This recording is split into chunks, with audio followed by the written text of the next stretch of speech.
So ayun, magandang araw guys. Tuturo ko sa inyo kung paano ikabit itong Demon Eyes dito sa ating Biled projector. Pero bago ang lahat, huwag niyo kalimutan na pindutin yung subscribe button dyan sa baba at hit nyo yung notification bell para updated kayo sa mga susunod pa nating upload guys. Yun, panoorin nyo itong video na to hanggang dulo. Sana may matutunan kayo dito sa ating gagawing video. And yun, maraming salamat guys. Simulan na natin guys. Let's go! So, labas lang natin yung ating Biled projectors. Nalalagyan natin ng Demon Eyes.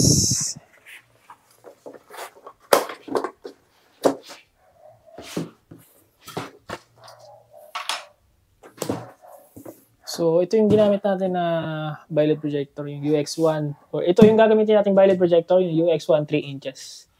So, ito yan, dalawa. So, makikita nyo dyan, meron siyang mga flower type na bolts. So, babaklasin natin yan guys.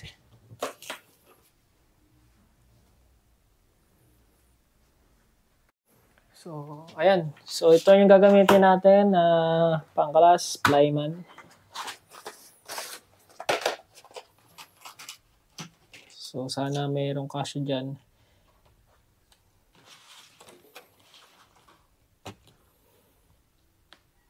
So, kunin natin.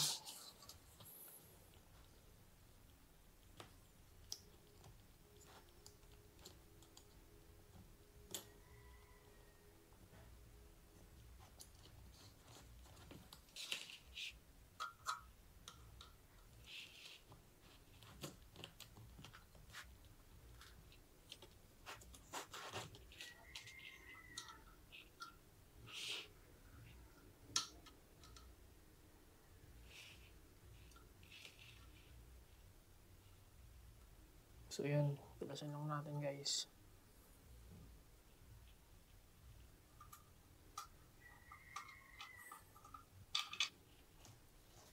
Apat na bolts po yan, no?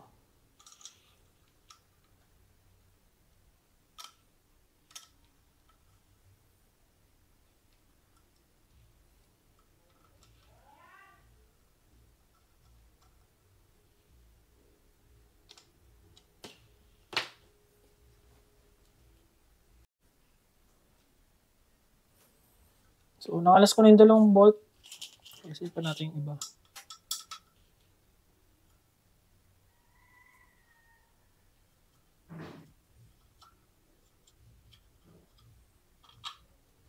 So, huwag kayong gagamit ng ibang Allen wrench. Kundi kung flower type po yung gamitin nyo para maiwasan yung loose thread.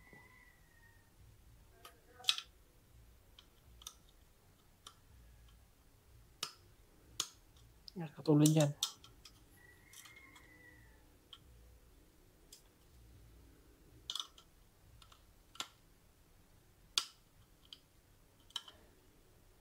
Yan ang nga ba sinasabi. So, I think hindi yata ito yung pit dito talaga eh. Medyo luwag pa eh. Wala kasi yung flower type ko na isa eh. Ayun, buti na remedyo. Nahanap ko isa. Ito yung nawawala akong isang flower type. Kasi ito, size nito T15. So, kailangan nyo T20 yung medyo sunod. Yung sunod sa T15. Pero, hindi po lahat pare-parehas ng bolt. So, check nyo na lang guys kung alin yung magkakasya. So, ito, saktong-sakto talaga to. So, yun. Buntik pang ma-lost thread. Nakita ko, nahanap ko din. Ito, nawawala kasi ito eh. Hindi ko mahanap kung nasan. So, hindi na siya malo-lost thread. Ayun o. Saktong-sakto fit. Yung isa kasi na pinangtanggal ko, medyo luwag pa yon. Eh, hindi ko kasi makita to. So, ito, nakita ko na. Puti lumabas. So, yun. 4 na natanggal natin guys, no? So, gaganyanin nyo lang yan. So, tanggal na. So, huwag nyo hawakan yan guys para hindi siya masira. May spring po kasi yan. So, baka masira nyo kung ano, paggagalawin nyo. Para instead na, baga, ayaan nyo lang. Ito lang yung kakalasin natin. Huwag nyo nang hawakan para hindi masira itong, ano, parang high beam. Ito kasi reflector niya. Ayan yung may spring na yan. Saka para hindi rin kalawangin. Pero hindi naman po nakakalawang yan. Stainless yan. And wag nyo rin basta wag nyo lang hawakan yun. So, safe lang yan. Itabi nyo lang. So, ito na yung ating lens. So, gagawin natin. Set aside muna natin to. Tanggalin natin to.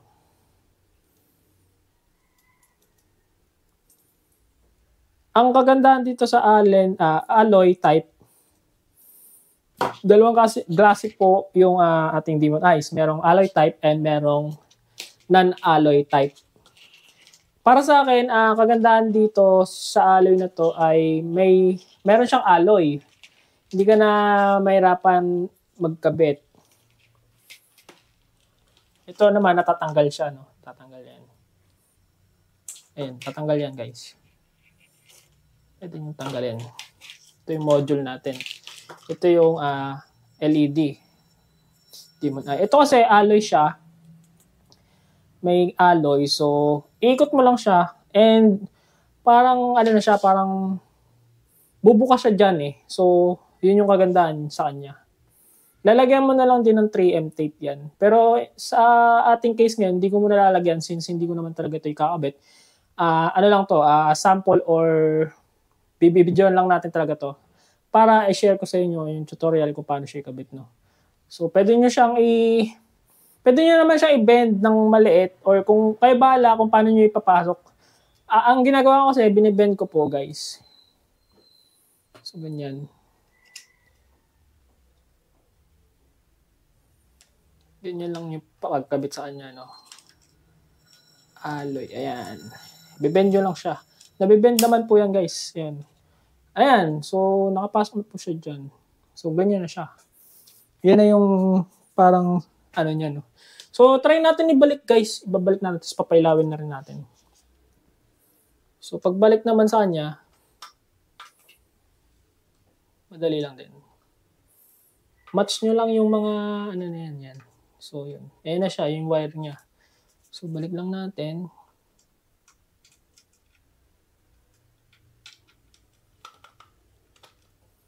Ayun, don't forget to subscribe, guys. Sa mga hindi pa nakasubscribe dyan, please subscribe and hit the notification bell para updated kayo, guys, sa susunod nating uploads. Marami pa tayong, guys, i-upload at hindi ko pa nakagagawa ng video tutorial yung iba. Ayun. So, yan. Higpitan lang natin ng konti. Pag higpit, tamang higpit lang. Huwag masyadong higpit.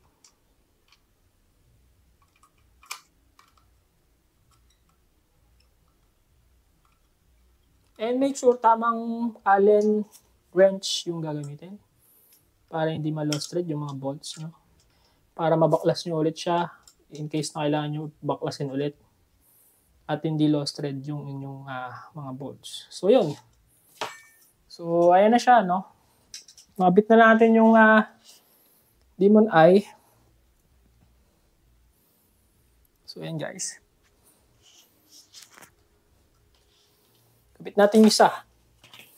Yung another one. Kabit na rin natin. So, ganun lang din ulit. Medyo maigpit pa yung niya, no? Pagkakalagay. Yun yung gawin. Luwagan nyo muna. So, yung ating ginamit na Demon Eye, ito po, kasyang-kasya sa 3 inches. So, available yan sa ating TikTok shop and our guys. Ayan. Available po yan sa TikTok shop. So, lagay na lang natin yung link sa ating comment section mamaya. Pagka-upload natin, lagay natin yung link doon. Pakita ko rin sa inyo yung mga LED modes niya or lights mamaya.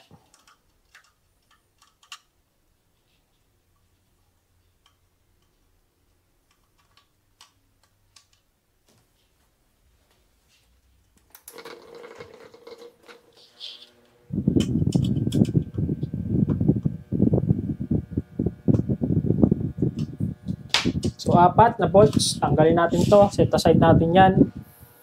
Then, yan. Bend lang natin. Paikot.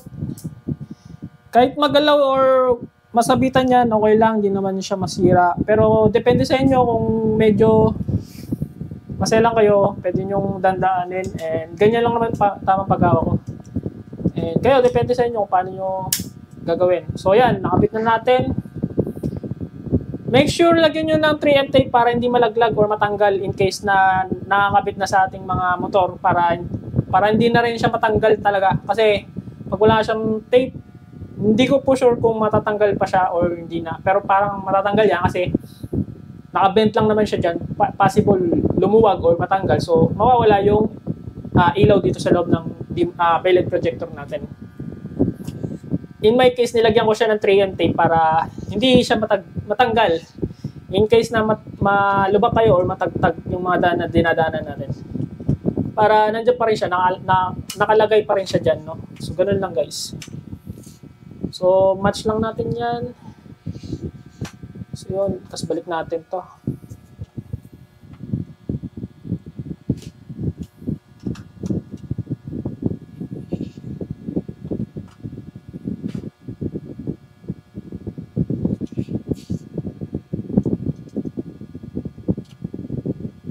Teka lang, parang baliktad data yung kapit ko. Ayun, tama. So, make sure nyo yung mga wire hindi naiipit din, no? Kasi pag naiipit, pwedeng maputol. So, balik lang natin, guys.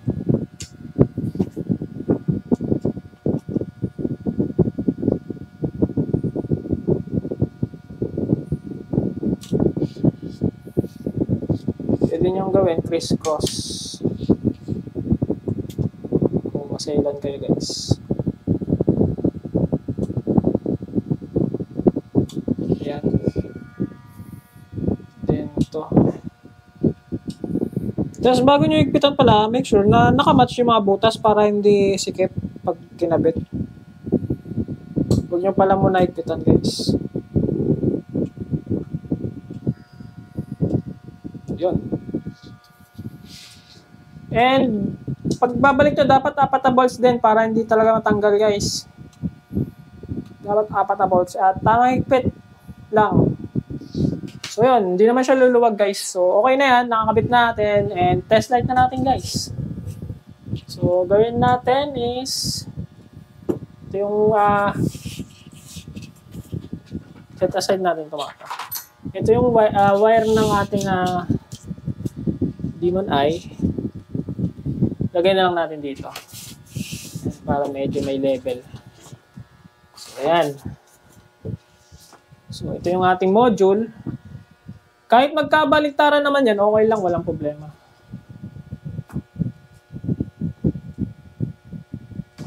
So, balik lang natin. Ito, may tamang paglagay ng socket ba malito kayo guys. Dapat match. Hindi siya papasok guys pag hindi tama yung kabit. Tama. Hindi siya papasok pag hindi tama yung kabit. So yan, nakakabit na natin sa socket. Ito yung module niya. Ito yung wires niya. Ilagay na natin ng power. Positive, negative.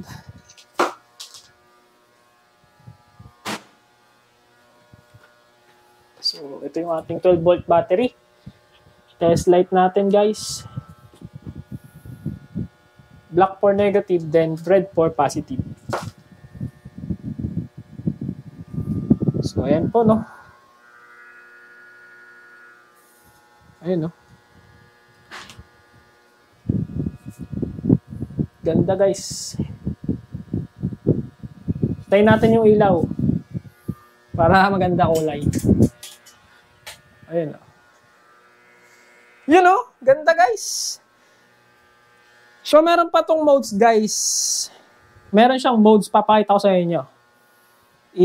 Ano lang muna natin, standby lang natin siya, no? Na patakbuhin para makita nyo yung ano. So, ayan siya. Ang ganda pala na ito. Maganda to kay kabit, guys. Kasi, alam nyo bakit? Maganda. Marami siyang modes.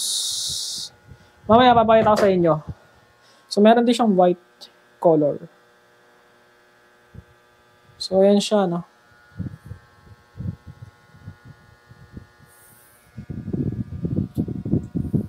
So, meron din itong hazard pala, guys. May hazard po ito.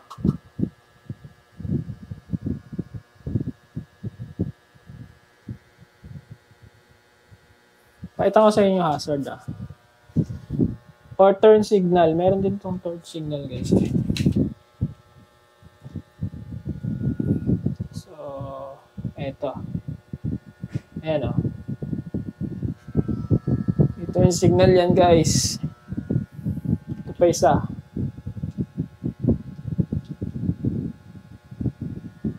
Ayan, o. Yung left and right. Pwede po rin static yung kulay niya. Naka-set lang siya ng ganyan. Mamaya, lalagay natin sa static, guys. Ayan, o. Medyo maliwanag pa eh. So, ayan siya. So, set natin sa static. Lagay natin sa static. Pag i-download nyo pala itong application, guys, pwede dito sa kanyang module. Itong module niya, no, ito. And mada-download na yan, no. Download natin. So, ito yung, ayan, naka-download na pala. So, scanning. So, connected na ako. Nakaset po kasi siya na ito. Ayan, backward flow. Lagay natin sa automatic. Ayan yung automatic niya, no? Tapos naka 50 pa lang yung brightness niya. Taas pa natin yan. 100%. Ayan na yung pinaka mataas. 100% yung brightness. Tapos lagay natin static, no? Color blue. Ayan po. Color blue. Ayan siya, guys. Color blue yan. Color blue. Ayan. Color blue yan, guys. Red. Lagay natin sa red. Ito, red. Yan, red. Green, blue, white. Ayun, may white siya. Yellow, pink. Tapos ito yung mga modes niya, no? Meron siyang 210 modes. Meron siyang 210 modes, guys.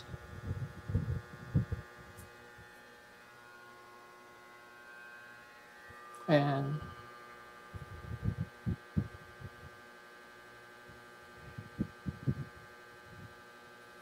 Ayan, no? Parang disco light, guys.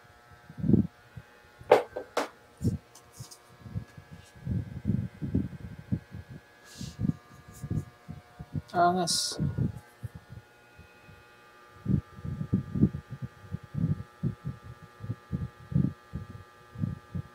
So, yun, may red din siya. Ito yung red niya. Red color. Try natin yung iba. Ito, horse race. Ay pa siyang mode, guys.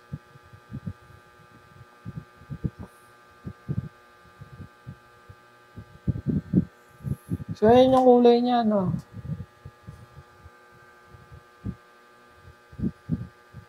Pero kung gusto niyo static color, pwede naman. Static color or yung standby lang siya na kulay. Walang problema. Pwede yan. Pwede, guys.